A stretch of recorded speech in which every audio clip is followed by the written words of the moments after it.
with Kim's information first, and then I will go to Ms. Deborah next.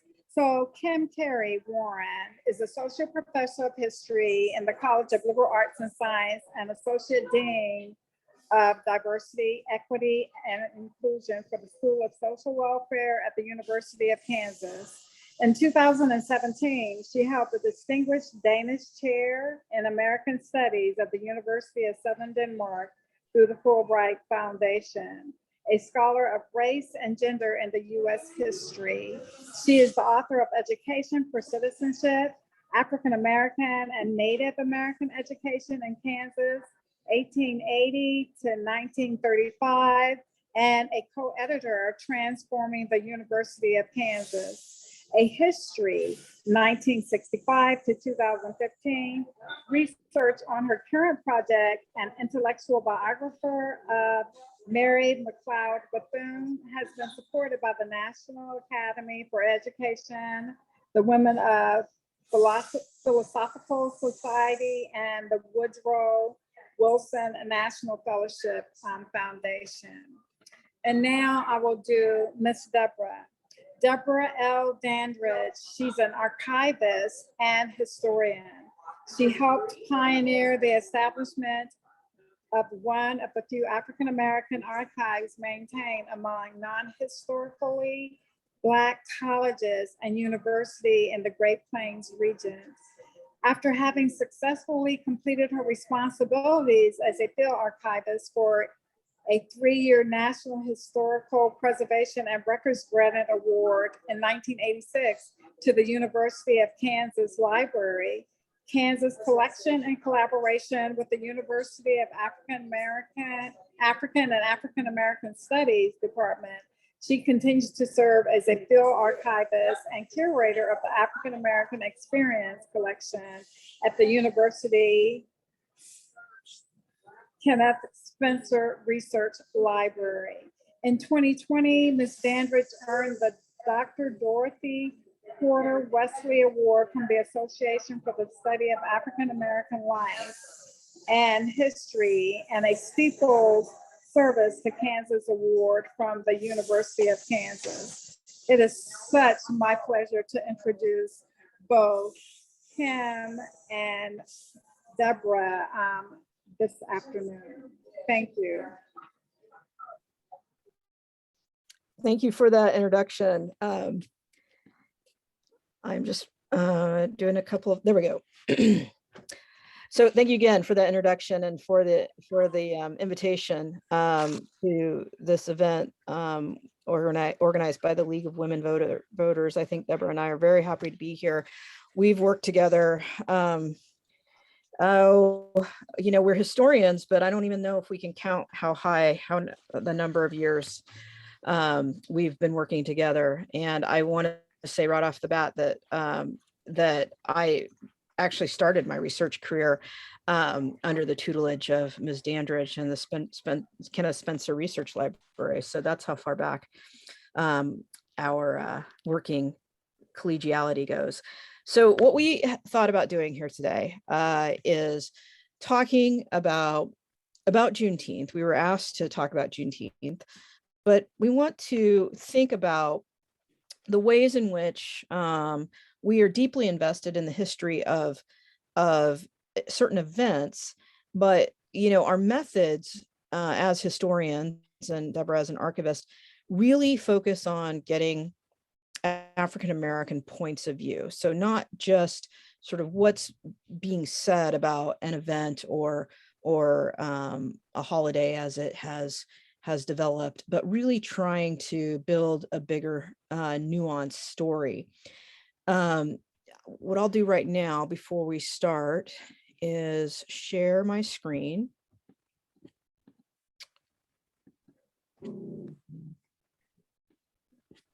Okay, sharing my screen here.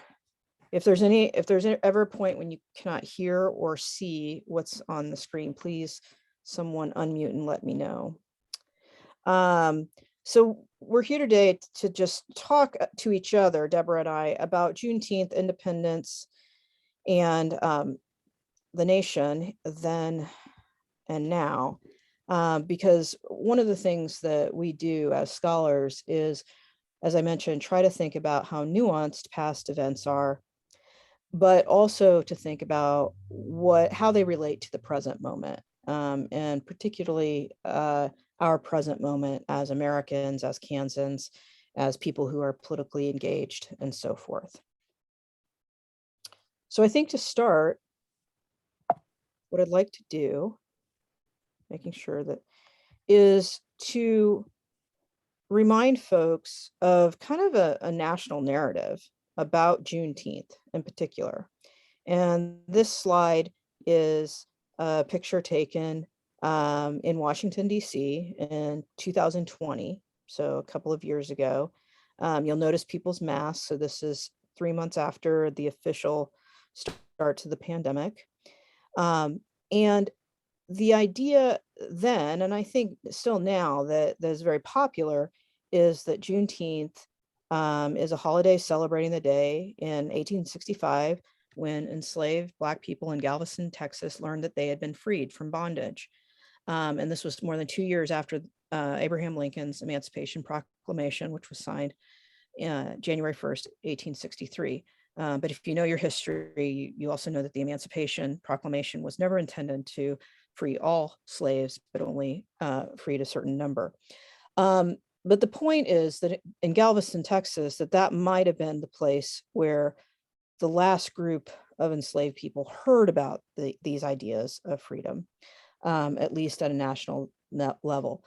But I think that for Deborah and for me, it's important to think about this as the possible last place, but it's kind of ridiculous to think that it was the only place or the only time enslaved people and formerly enslaved people were thinking about freedom. And so Deborah, I thought this would be a good point for us to talk about how, we often think of these celebrations in a national way, but I think you and I also think a lot about how important it is to think about how local communities define celebrations and freedom and these holidays for themselves.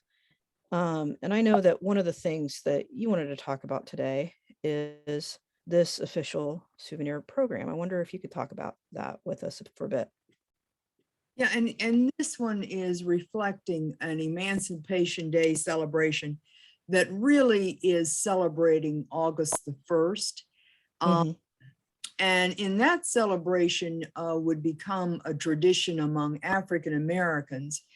Once there was a progress and a response, primarily during the antebellum era, in which African Americans were really fighting, particularly above the Mason-Dixon line, were really fighting for not only abolition of slavery, but fighting for our nation to fulfill its ideals, and they want to be a part of it.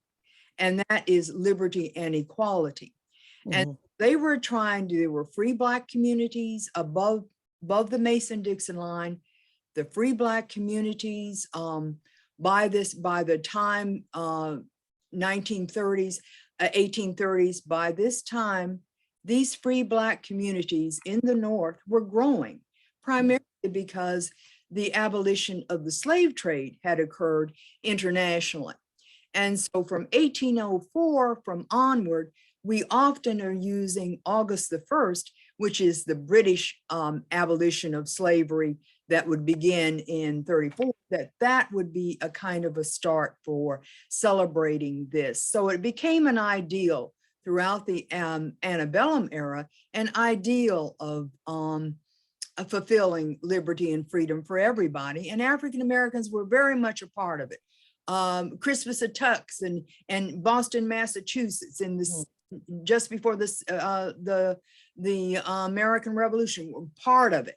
So they felt people of African descent, the Black diaspora in the United States, had laid claim to the ideals and to this nation. This was their nation as well. So one of these is a celebration we call Emancipation Celebration. And this one was held on the fairgrounds in Dayton, Ohio in 1923. And there's several things that I think that are particularly common that's reflected in this program. And that is, it would be a large area of fairgrounds. So by 1923, we can begin to see that this celebration of August the 1st that really begins in the 1830s will transform itself into the 20th century. And in this, well, this souvenir program, it would be on a large area, because there were a lot of people by this time would be coming to this. So we can go to our next one. Yeah, I just want to say that I love I'm this. sorry. No, I mean, this is so important that you're pointing out that there were these celebrations, even, the antebellum period before the Civil War even ended, as part of the abolition movement, as part of a tradition of free Blacks who particularly lived in the North, but claiming, a day, August 1st as their own day, not waiting for the president or Congress or anybody else to create a holiday. And how that continued as this program describes, almost 100 years. Right. And this would, and so freedom is always a major theme in Juneteenth. And this is really a hodgepodge, but this is a celebration on the same day of August the 1st in 1963 in Wichita. And in this one, and this programming, we began to see that they're talking about it's the 100th anniversary, and what they're really talking about, ironically, is the date of abolition of slavery that Lincoln had eliminated, had established. But they had used August the 1st, which was an antebellum tradition, to carry on into the 20th century.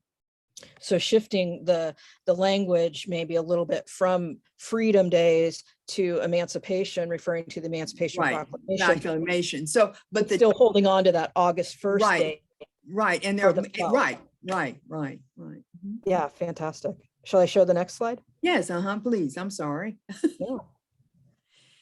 And one of the communities in Kansas that would carry on the traditional celebration of abolition on August the 1st would be Nicodemus. This is their 52nd in 1939. But it's interesting because really it was it was before that their first Emancipation Day proclamation would occur. In this program, you can begin to see how it was expressed in terms of particularly entertainment. You had baseball games, you had boxing matches, but we also had church services and a variety of other things. The master of ceremonies, Earl Alexander, who is, I don't know whether you can read it close. I think we can. Yeah, I see Earl Alexander's name. And he was they're one of the founding families of Nicodemus. And they are. I did not know that. And he's a descendant of one of the founding fathers. He wasn't a founding father, but he's one of the descendants. And the Alexander family is among the first ones who donated their papers to us from the Nicodemus Historical Society. And baseball games, boxing matches. So it was a lot of fun. It was entertainment. It was opportunity. And the important thing about Nicodemus is when people came together, this was a family affair. In other words, all the descendants would come from wherever they lived across the United States or around the world, would come there for that. So they called it Homecoming and Emancipation Day. Okay. Yeah, Homecoming and Emancipation Day. And when you and I talked earlier this month, we were talking about our first experiences with, these Emancipation Days, Juneteenth, these kinds of celebrations during the summer. And I had mentioned that, kind of unfortunately, these kinds of days were not discussed in my school experience. And when I would hear about Emancipation Day or Juneteenth or something like that, even though I grew up in Kansas City, Missouri, it was always presented, or I always perceived these celebrations as something that would happen way far away, like in Nicodemus, Kansas, in only certain places. And I think what I've learned over the years, and certainly from you and from others, is that how there were hundreds maybe thousands, probably thousands, maybe tens of thousands of these kinds of celebrations throughout the nation.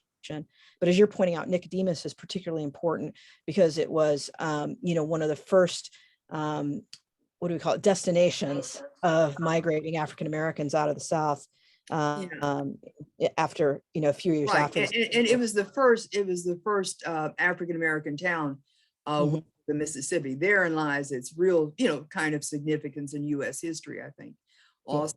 And so that, and that fulfills all the dreams, like every other U.S. person who is an immigrant, a newcomer, or who was born here. That, that sharing the same ideals, I think, are very much a part of it.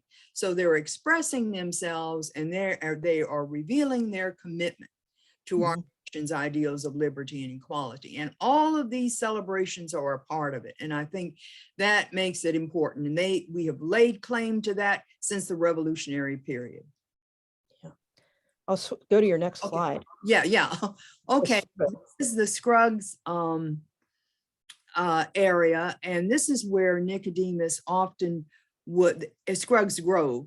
And this is the area that they would normally experience until the late 19th century into the 20th century, would celebrate their homecoming, which was Emancipation Day around August the 1st. And that would be homecoming day.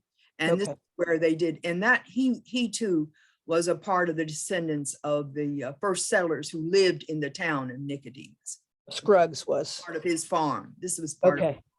So he would open up his land for the big celebration. Right. Okay. And again, weather played a very important role. Groves is the gathering place as time went on, because, August the 1st is hot. So you always had to have the shade and that sort of thing to allow a lot of activities to go from morning to through the evenings. Okay. Great. And then shall I go to the next slide? Yes, I'm sorry. Yes. Oh, great photos here. Very much a part of Nicodemus. And these are some of the early families that were coming home to their homecoming events. And in the early part of the 20th century. And the sense of family is not just something that because I know you, is really because they are descendants and because they all are kin. The Nicodemus families, while they moved away over the years, they often came together and they had married each other, and that extension. So people knew people by, are they from Nicodemus? And that becomes a way in which people get married. People have all kinds of associations with each other. So that bond ties them together and to this day. And that's what homecoming often is about. Okay. Deborah, I had not thought about how the celebrations, the homecomings, that they function certainly as moments of celebration, but as networking moments, right? You're talking about people meeting each other, eventually marrying, they're talking to each other. This is really important time for African Americans to form these bonds, but also form these networks to strengthen communities. Right. And the gatherings also reflect the networks that have already existed in terms of organizations and churches also. And I think that's what else is reflected. So you begin to see it is the power of people coming together and sharing their stories, sharing their joy, particularly in Nicodemus. Well, and these photographs are so important as sources, and I'm so glad that they're preserved, because as we talked at the top of our discussion, how important the voices are of people from the past. And sometimes if they weren't able to actually write down or record their voices, they left their images through photographs. So and we see this sort of proverbial voice, we see their legacy, and we see in these photographs people who have dressed up. There are automobiles, so it gives some indication that they've traveled, maybe a long way, I don't know. It looks like on the photograph on the right, I don't know if that building is a church, but you mentioned the importance of. It's a house. Yeah, I think it's one of the homes. Okay. But the important initial homes were dugouts when they came in. So this is above ground. Which actually points to something something about, you know, permanence and a little bit of an economic stability if they were able to build up housing. Right. And most of them, you know, most of them would leave the town site itself, and because they really wanted to own farmland, and that's what they did. And Okay. many of them did. And when that, as time went on, many of them left Kansas and engaged, went to Colorado, went to California, and or to the East Coast, and, you know, engaged in urban employment. Right. Well, let's see what the next slide Yeah, is the that you next have. slide. I'm sorry. Yeah, okay. No, And this great. one, okay, and this one is 120th Emancipation Day celebration in 98. And this becomes very significant for Nicodemus because this is Emancipation Day, and it's in August, in July, August 1st. And this is the time that there was the dedication of Nicodemus becoming a National Historic Site. So this becomes, this is kind of a, I attended this one and it was fantastic.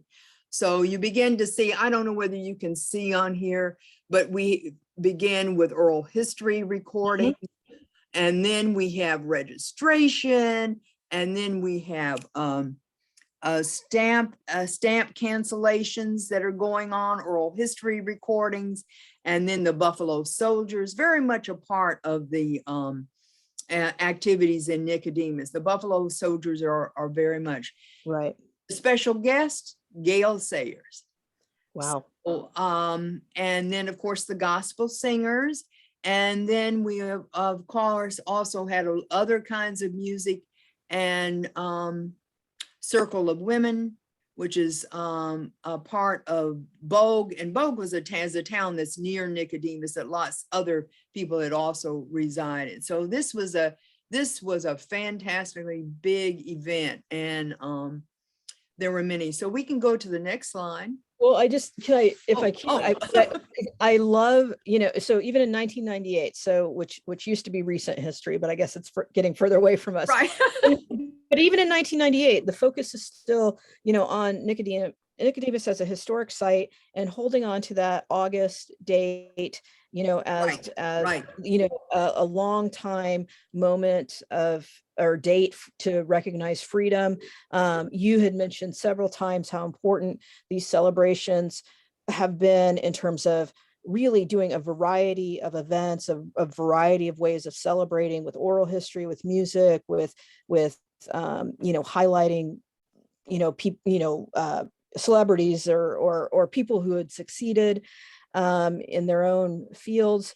And so it really is interesting how we can really see the link between what you talked about earlier, you know, the antebellum abolitionist freedom days, and what those, you know, days were about, all the way up to 1998. And we're not even yet talking about a national holiday. Right. So right.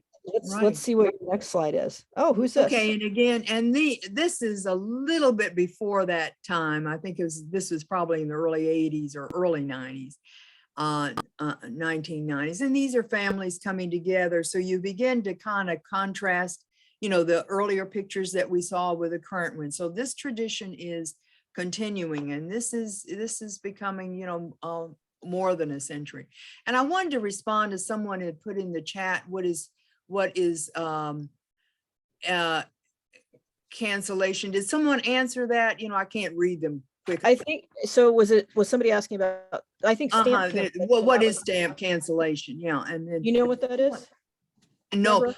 I'm scared to, okay, without consulting Angela, I'll be honest with you. But I thought someone had identified what it meant in the chat, but maybe not. In the chat. Okay. Well, Yes, I'm Caitlin Klepper did say the Park Service sells passports, and then when you visit these national park sites, Thank you.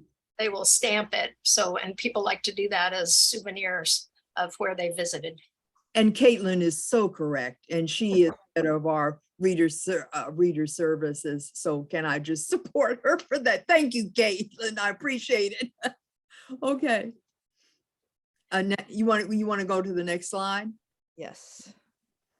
Okay. Kate And this was at the same event in 1998, and KU, of course, was very much a part of this, and it kind of gives you a sense this was preventive health screenings. It was coming from KU Med Center, and they were there and very much supportive. So also at these events, there would also be all kinds of things to provide community services. That becomes also a general part of the celebration starting in the 19th century. So this is Yeah, and this is key through today. You see this so much right. more and more when people point, whether they're pointing to emancipation celebrations or Juneteenth celebrations, the focus is, you know, one, certainly a celebration and an acknowledgement, but a call for action. And so this is a great source that gives us some evidence that they were thinking about health screenings in the 1990s and linking the importance between celebration and actually doing something to help the communities that were advancing the followed. community. Yeah, I'm providing community services. Yeah. Yeah. Okay, I think we can go to the, is there a next one? Yes. This is, I think this one did take place in 1998. And this is the homecoming of a lot of the descendants and the older ones. And they were wearing their white, they're going to church, and it was quite an event. Okay. And how important dressing up, wearing church Oh yeah, clothes. it's particularly, yeah, and the church service was very much always a part of it. Sunday church service is always a part of the Nicodemus celebration. So on Sunday, it would go to the AME church or of course to the Baptist church as well. Okay. And this was just a publication in the Topeka Cap Journal. And they were, and it was, the only reason I showed it was kind of the parade aspect of it. Having parades going down the main street in Nicodemus was very much a part of it. Parades were part of it since the 19th century. Often parades were using the public space. Now, it didn't mean that it was always safe, because particularly after the American Revolution, Blacks would have, as some historians have pointed out, the African festivals would continue, but then they became targeted after the War of Independence. And so the US was defining itself. Some of the people were defining who belongs in the United States. All others, everyone had given their contributions to making this nation possible. So as a result of it, I think that this becomes very much a part of using public spaces during the 1820s. Yeah, and just how important it is to be visible as part of our, telling our national history. But the point that you're making, and parades are parades are very important because it's using, not in necessarily Nicodemus because they own their public space, but public spaces become very important. And that's breaking through a lot of the barriers in terms of race, because they were targeted in the 1820s, they were targeted in the 1850s when they had tried to do parades. And so there were mobs and they were often killed. So it becomes really an issue. And other things that made these parades, particularly in the 19th century, so dangerous is that many African-American leaders in the Emancipation Day celebrations during the antebellum period were fearful because of the Haitian Revolution that would be advocating for violence as a change to receive liberty and freedom for African-Americans. So that was a fear. So it became, white mobs were very much a part of it during the 19th century. In the antebellum era.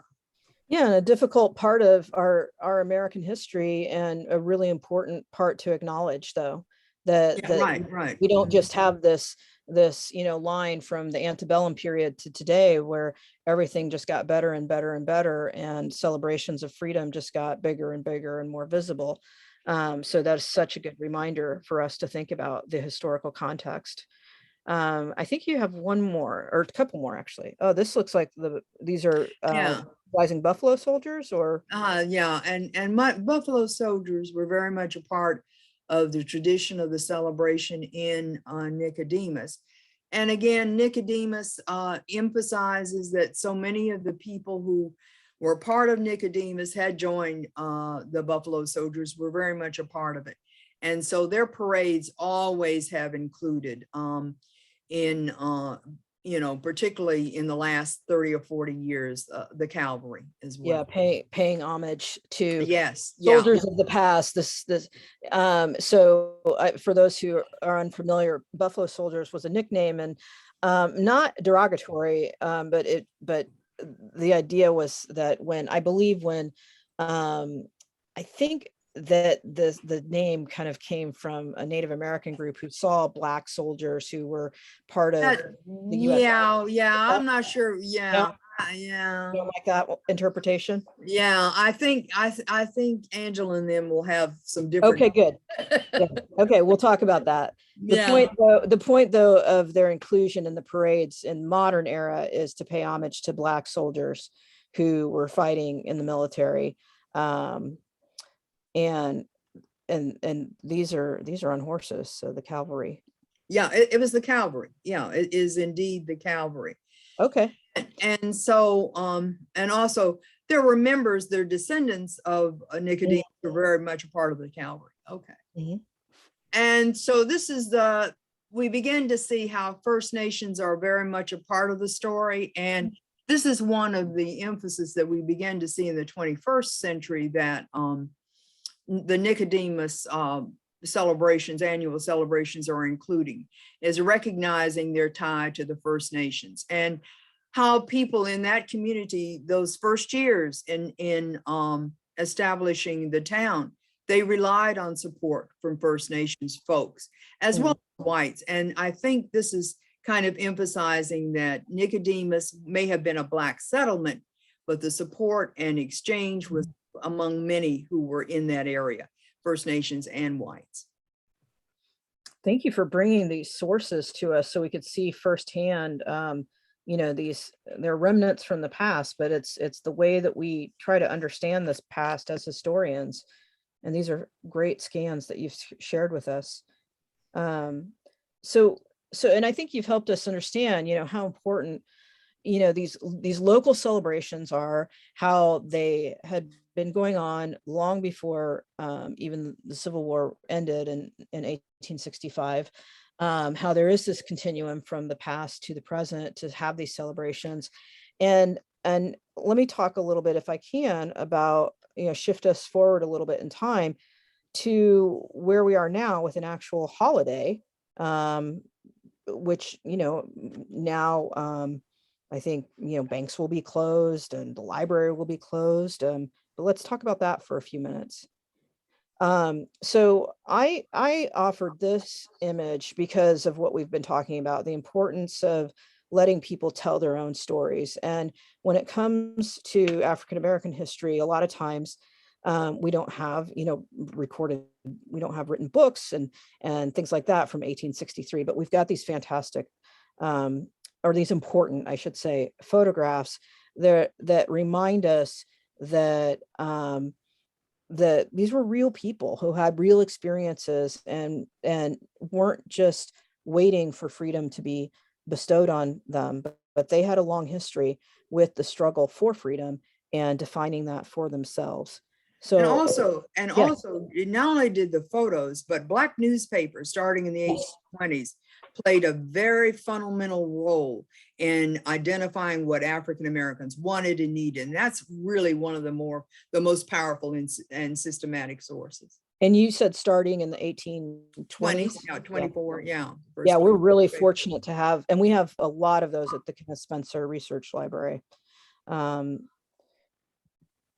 All right, so now though, if we fast forward to 2021, last year, June 17th, National Public Radio reports that President Joe Biden signs into effect a bill recognizing Juneteenth as a federal holiday. So I do think this is important, that there is this kind of national moment where as a nation, we can acknowledge that there was a moment of celebrated freedom, particularly for enslaved people.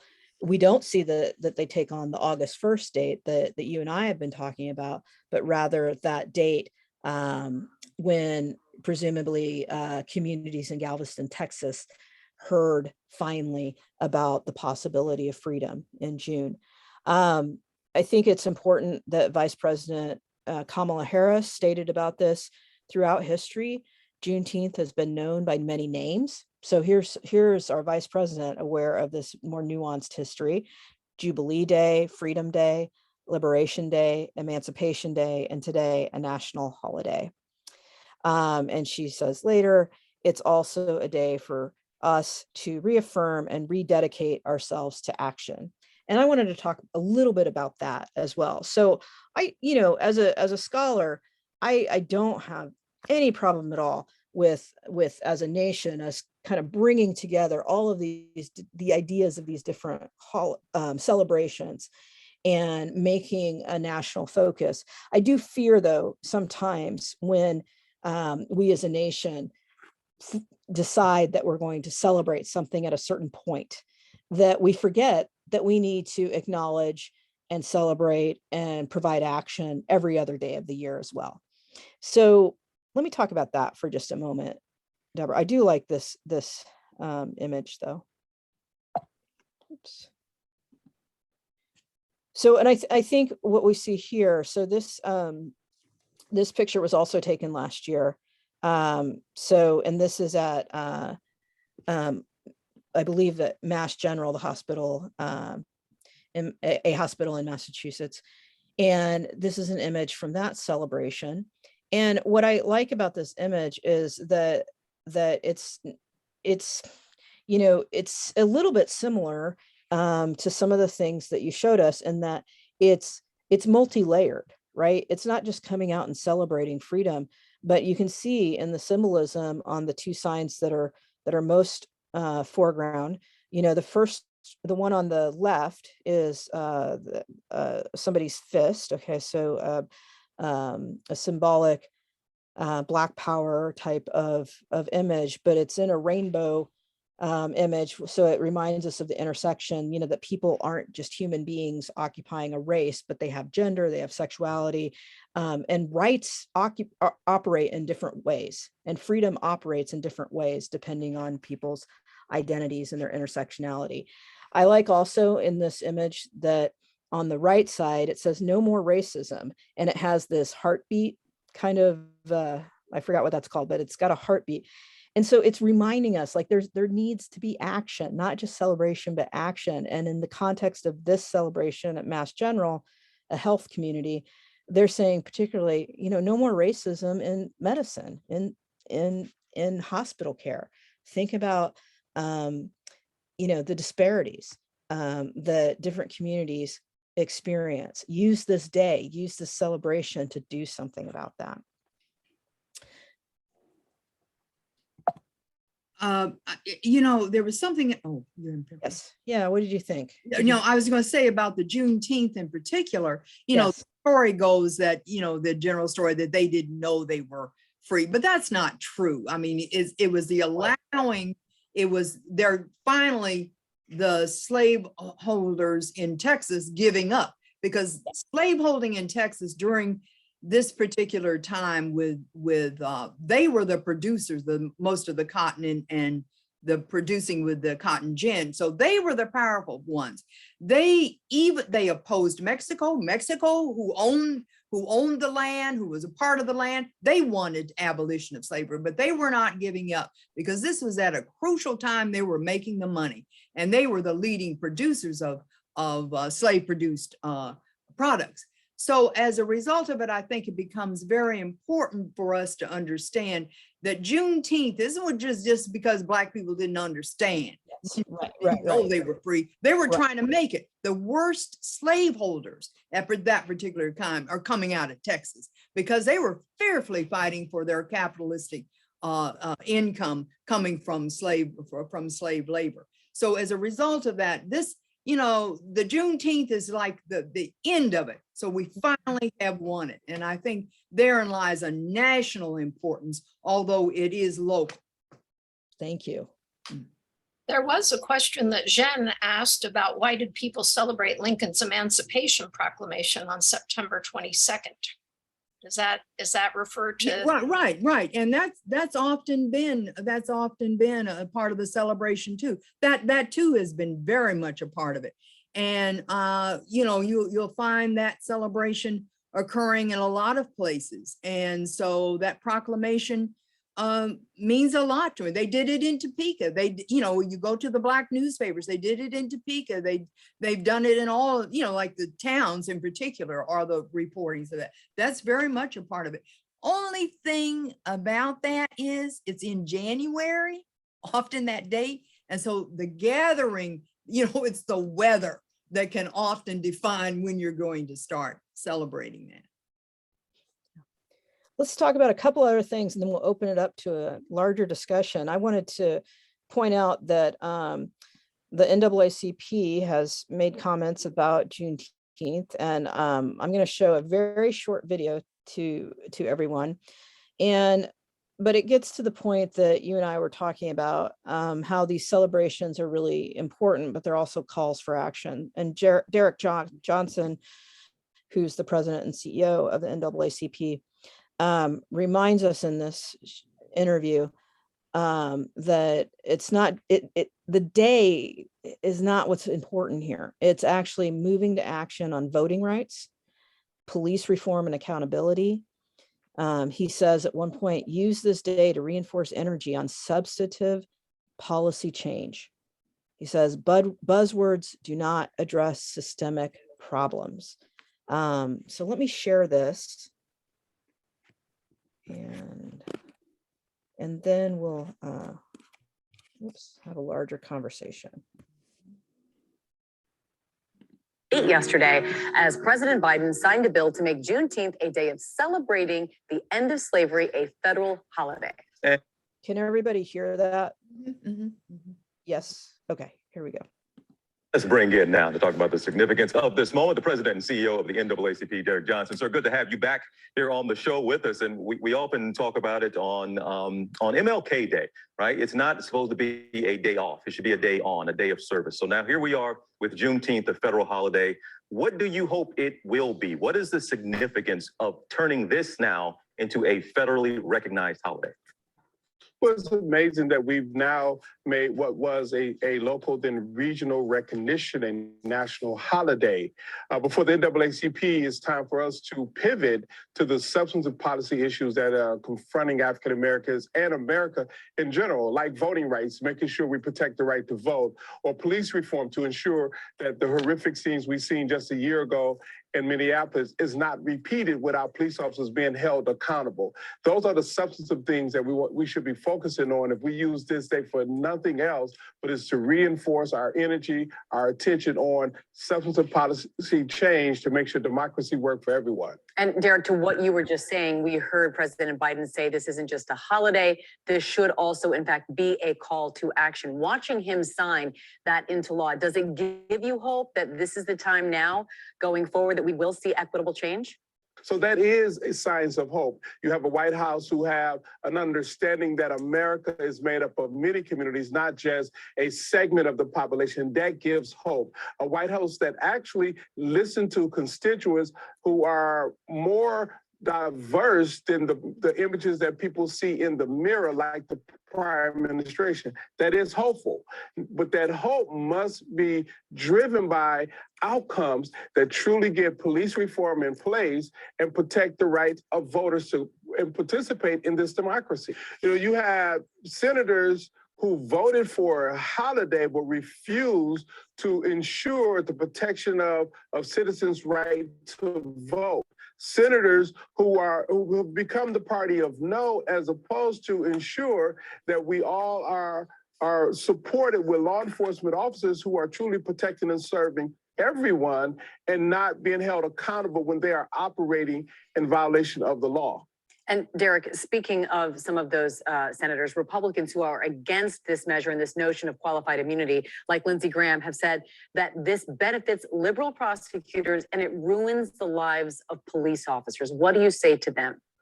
Well, buzzwords such as that would not address systemic problems that African Americans have been saying for decades. You think about the history in this country. The NAACP, we were created to fight against lynching. Black people were being lynched on average once a day. That was 112 years ago. You think about Emmett Till, 1955, where the brutal murder of Emmett Till, no one was ever held accountable. Rodney King exposed America to what African Americans have been saying for decades, that too many people in law enforcement have been targeting, injuring, and killing people. George Floyd now was a true wake-up call where we're seeing people actually take to the street across racial lines. It is our opportunity to address this problem that we've had in this country for far too many decades. That is through public policy. Lindsey Graham's buzzwords will not change or find solutions. It would only continue to divide. Derek Johnson, President and CEO of the NAACP. We really appreciate your time for joining us and happy.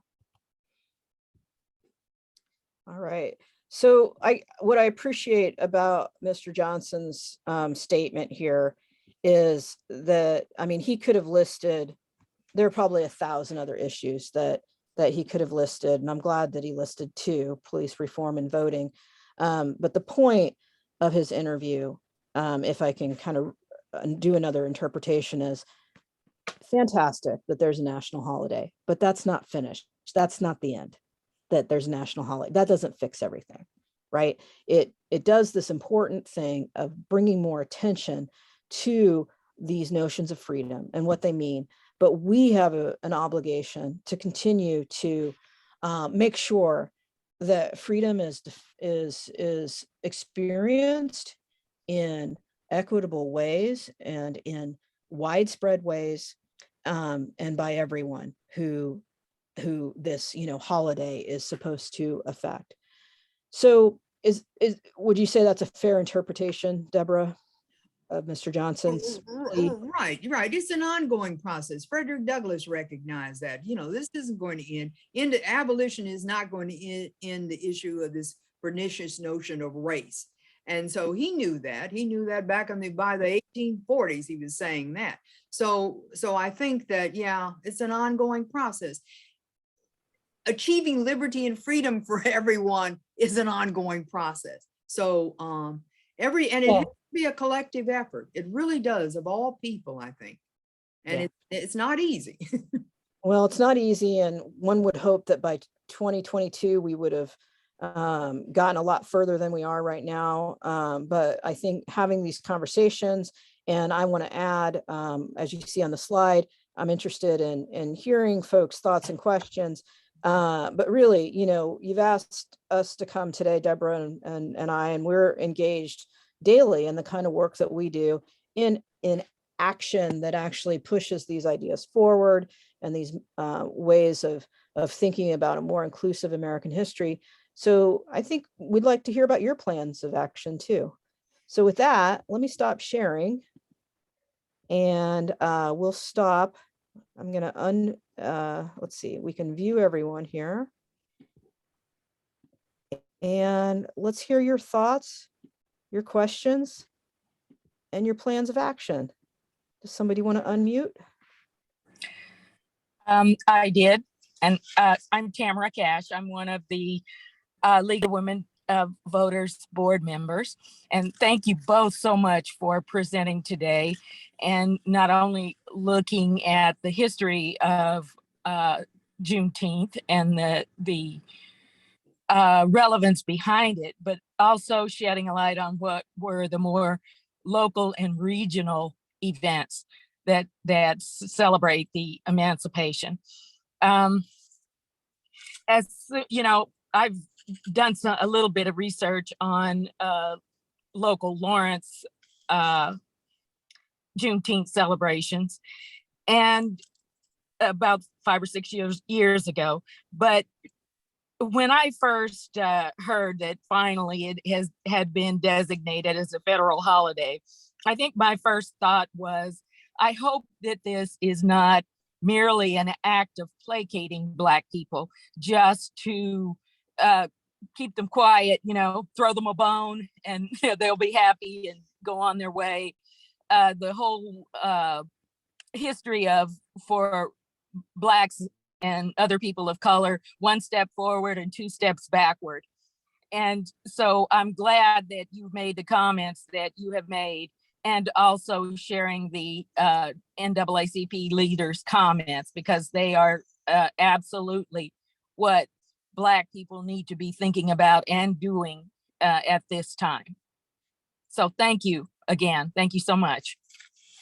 Well, thank you, Ms. Cash, for saying that. And I would say that we all need to be doing, if we're all here, engaged, if we all get the benefit, of a national holiday, then we all need to actually engage in a way that makes our country fulfill the promises of that holiday, right?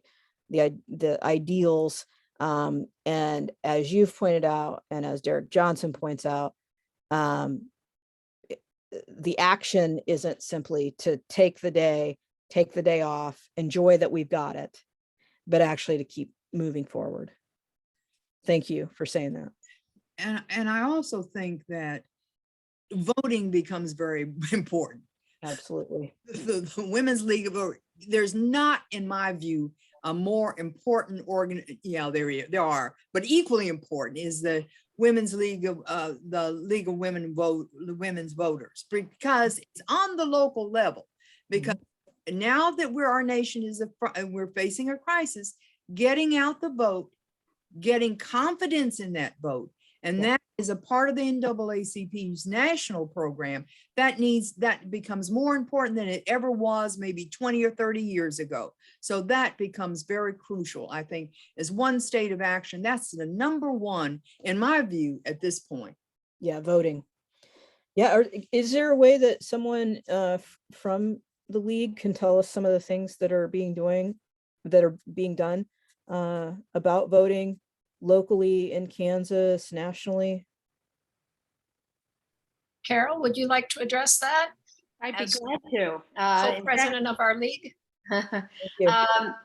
We have a number of tabling efforts where we go to public activities like Juneteenth. We'll be at Juneteenth and marching in the parade as well. So advocating for voter registration, advanced balloting, participation in the August 2 primary. Of course, we're interested in looking at in defeating the August 2 amendment, but in general, being out in the public, even though there is a legislation that prevents us from actually registering voters, we actively display. That doesn't mean we can't do anything. That only means we can't hand them a piece of paper and drop that in the drop box for them. We can still encourage them to vote. We can encourage them and provide education about the importance of voting. So being at public events, providing voter information and education. Letters to the editor are in our plans, and writing some postcards to encourage voter registration and participation. Thank you. That's a great list of ways that the League of Women Voters is involved, and I presume others can join you, whether they're official members or not, but they can join in these activities. One of the things I wanted to point out was that you mentioned, joining the parade, joining this kind of visible call for political involvement. And I do think that's important when someone, occupies a space where they feel safe and they can put themselves, literally out there, how important that is to help others who don't feel safe in a public sphere like that. So fans, and it looks like they're also the league, we're reviewing the league policies and how they can be more inclusive for Black membership. The DEI committee will be looking at those next week. That looks like a good audit and a good plan. And as Deborah said, voting is so key, and also understanding how in the United States, when we require voting on a workday, during work hours, mostly in person, like still this mailing in is contentious, you know, how that really impacts anyone who has limited mobility, who has to be at work at a certain time, who has to get kids to childcare or doesn't have access to childcare, who can't take off an hour of work to stand in line. I mean, so really understanding that it's voting, as Deborah has said, that is such a key issue, but also how obligated we are to make voting more accessible. I'm not going to tell you or anybody else or my students how to vote, but I will tell my students and anybody I work with to vote, to use that right and help use that right to expand enfranchisement to other people, not just the literal legal right to vote, but the actual ability to exercise the right to vote. This is Carol again. I think another important part of voter education is to emphasize how easy it is. It's easy to register to vote. It's easy to vote if you have the resources and the time to get there. So trying to help people find ways that work for them, but also to demystify. It seems like there have been a lot of folks trying to make voting difficult. Voting's easy. Voting's possible. And it's so important. Of course, we like to tout our your vote is your voice slogan, but so having people see that they actually do have power, and they don't give it up if they vote. Thank you. Does anybody else have one more comment or question?